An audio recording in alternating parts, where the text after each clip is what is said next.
অনুষ্ঠানৰ আৰম্ভণিতে মই লৈ আহিছোঁ সেই অন্তিমটো দৃশ্য আৰু এই মুহূৰ্তত মই উপস্থিত আছোঁ ৰামদিয়াত আৰু ৰামদিয়াত যিহেতুকে শ্ৰী শ্ৰী চৈতন্য মহাপ্ৰভুজনাৰ 540তম এই জন্মোৎসৱৰ লগত সংগতি ৰাখি শ্ৰী শ্ৰী চৈতন্য সত্ৰৰ বঙালতলা ৰাইজগড়ে অনুষ্ঠিত কৰা 70তম যি অষ্টপ্ৰহৰ সংকীৰ্তনৰ এক নাম সংকীৰ্তনৰ মহোৎসৱৰ 70তম বৰ্ষ মহোৎসৱ এই মহোৎসৱৰ আজি অন্তিমটো দিন আৰু এই মুহূৰ্তত মই যি গতিকে ৰামদিয়াত উপস্থিত আছোঁ আৰু পুৱা এতিয়া 5:11 হৈছে আৰু পুৱা 5:11 যি পুৱাৰ ভাগৰ এই আধ্যাত্মিক অনুষ্ঠানৰ মাজত আমি আহি উপস্থিত হৈছোঁ এই ৰামদিয়াত আৰু ৰামদিয়াৰ যিহেতুকে আমি পৰিৱেশ দেখুৱাইছোঁ মোৰ সতীৰ্থই দেখুৱাব এক হৰে কৃষ্ণ হৰে নামে মুখৰিত হৈছে লোকে লোকাৰণ্য পৰিৱেশ এয়া পুৱাৰ ভাগৰ দৃশ্য পুৱাৰ ভাগৰ দৃশ্য দেখুৱাইছোঁ আমি লোকে লোকাৰণ্য পৰিৱেশ বিৰাজ কৰিছে যিহেতুকে সকলো ৰাইজ ওলাই আহিছে দেখুৱাইছোঁ স্বতঃস্ফূৰ্তভাৱে এনেদৰে ওলাই আহিছে আৰু পুৱা 5:43 18 হোৱাৰ লগে লগে এই যি অষ্টপ্ৰহৰ সংকীৰ্তন আছে এই সংকীৰ্তনৰ সামৰণি পৰিব এয়া পুৱাৰ ভাগৰ দৃশ্য যি আধ্যাত্মিক এই দৃশ্য নান্দনিক দৃশ্য দেখুৱাইছোঁ আমি এনিভাৰ্ট 24ৰ দৰহলা পোনপটীয়াভাৱে এই লোকে লোকাৰণ্য পৰিৱেশ বিৰাজ কৰিছে এয়া অন্তিম ভাগৰ দৃশ্য আমি দেখুৱাইছোঁ লোকে লোকাৰণ্য চাৰিওদিশে কেৱল মানুহ জড়িত হৈছে আৰু পুৱাৰ ভাগৰ এনেদৰে লোকে লোকাৰণ্য পৰিৱেশ বিৰাজ কৰিছে যিহেতুকে উদযাপন সমিতিৰ বিষয়ববীয়াসকল আমাৰ মাজত উপস্থিত আছে আমি জানিবলৈ চেষ্টা কৰিম যিহেতুকে 3দিনীয়া বৰ্ণাঢ্য কাৰ্যসূচী অনুষ্ঠিত কৰা আজি অন্তিমটো দিন কেনেকুৱা লাগিছে এতিয়া খুব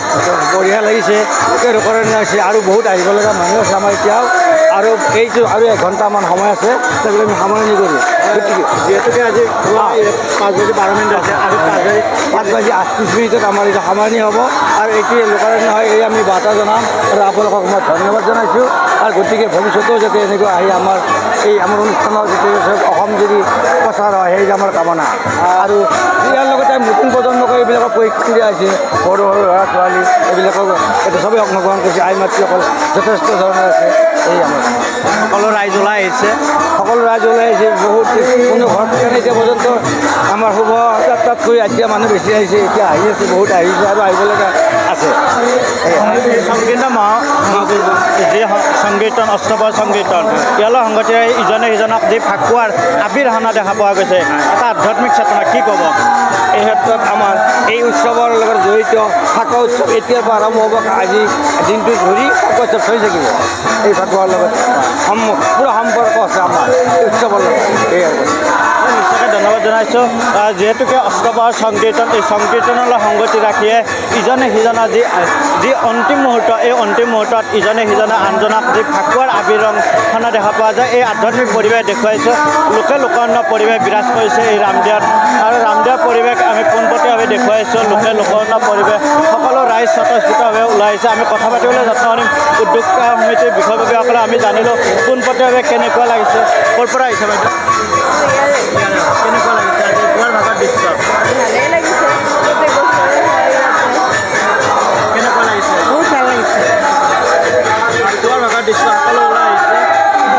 পুৱাৰ ভাগৰ দৃশ্য কেনেকুৱা লাগিছে সকলো ওলাই আহিছে এনেদৰে স্বতঃস্ফূৰ্ত হৈ ওলাই আহিছে আমি সেই মুহূৰ্ত দেখুৱাইছোঁ লোকে লোকাৰণ্য পৰিৱেশ বিৰাজ কৰিছে ৰামদিয়াত আৰু ৰামদিয়াৰ যি আধ্যাত্মিক চেতনা এই চেতনা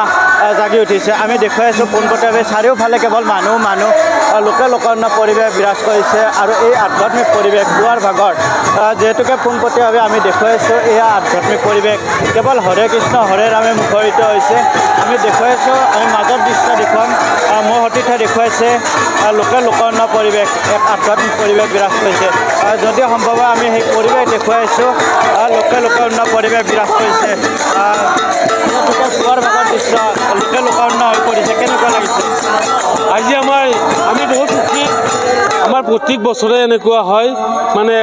কৰ্মন্দে বহুত আগবাঢ়ি আহি আছে খুব ভাল লাগিছে আপুনি নিশ্চয় দেখা পাইছে কেনেকুৱা হৈ আছে আমাৰ প্ৰগ্ৰেমটো গতিকে এটা ফাঁকি গাই দিম হৰে কৃষ্ণ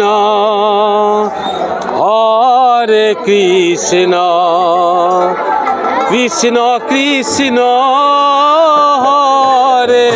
হৰে হৰে ৰাম ৰাম ৰাম হৰে হৰে হৰে কৃষ্ণ হৰে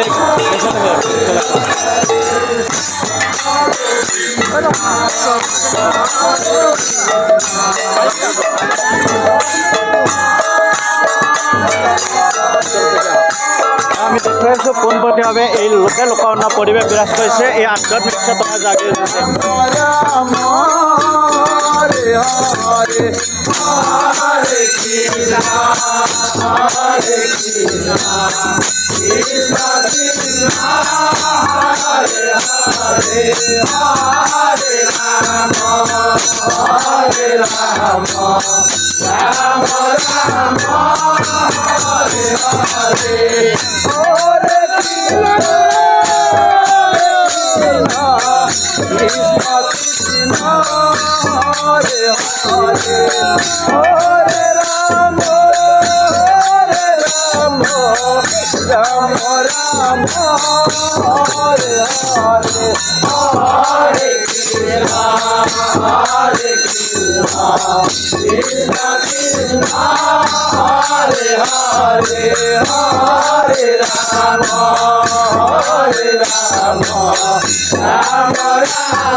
হয় এনেদৰে হৰে কৃষ্ণ হৰে ৰাম মুখৰিত হৈছে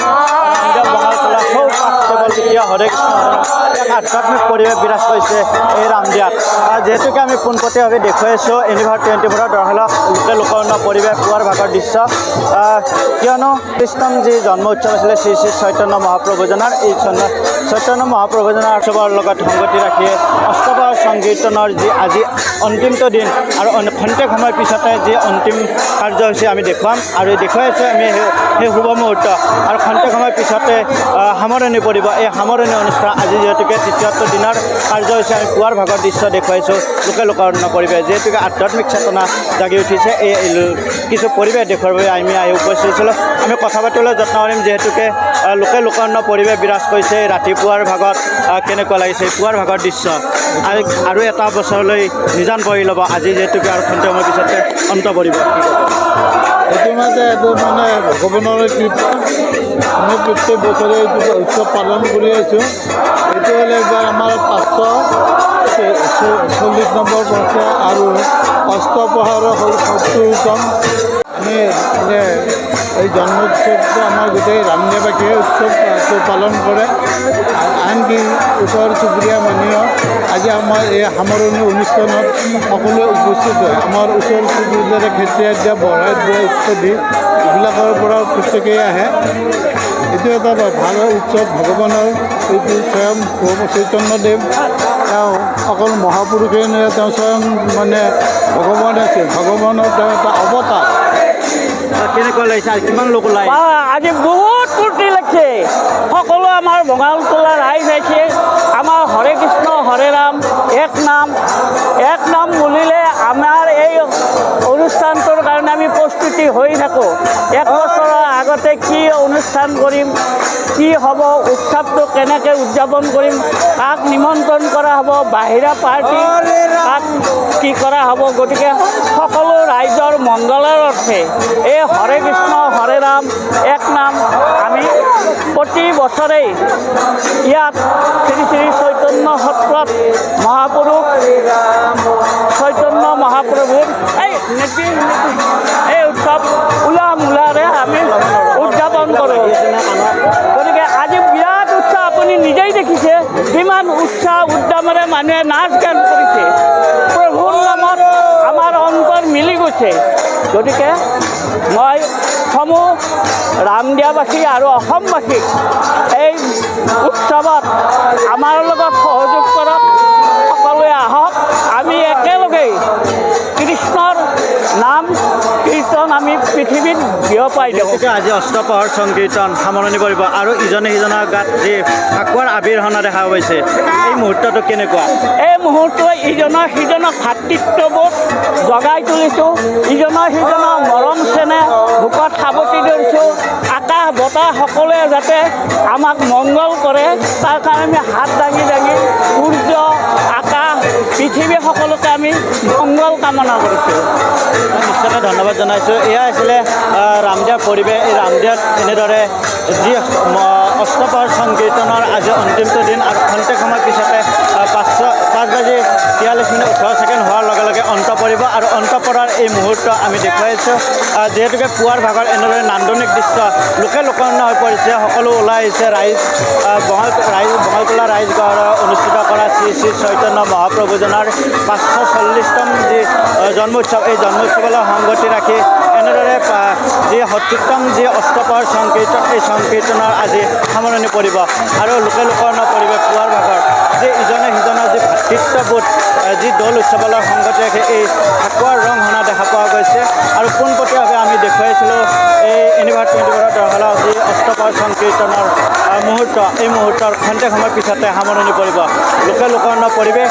ৰামদিয়া। আৰু এই মুহূৰ্তত মই দেখুৱাইছিলোঁ সেই পৰিৱেশ। হাজোৰ পৰা মই মৃদুল মজুমদাৰ, ইউনিভাৰ্চিটি 24।